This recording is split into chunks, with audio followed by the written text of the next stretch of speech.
သမီးရလေထမင်းကိုမြင်ကြက်သိန်းအရန်ထတာပဲဘာဖြစ်လို့လဲနင်းကိုထမင်းကတက်ပွတ်နေလို့လားသမီးရလေထမင်းနဲ့ဟင်းနဲ့ကိုဘယ်လိုစားရမှန်းမသိဘူးပတ်ဆက်နဲ့စားလိဖြင်းနဲ့စားကြလို့လားသမီးကထမင်းမစားတတ်ဘူးလေချီပဲစားတတ်တာလားသမီးကလေထမင်းမစားဘူးဟမ်ဘာဂါတို့ပီဇာတို့ပဲစားတာ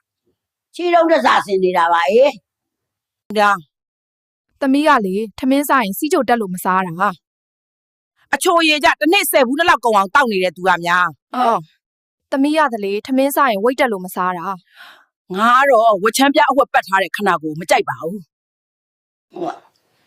သမီးကလေထမင်းစားရင်အရင်နဲ့အဖက်လေးနဲ့မှစားတတ်တာနေအောင်ငါအိမ်သာသွားတက်လိုက်အောင်မယ်သမီးကလေထမင်းစားတဲ့နိုင်ငံမှာမနေချင်ဘူးအဲ့ဒါဆိုခုထွက်သွား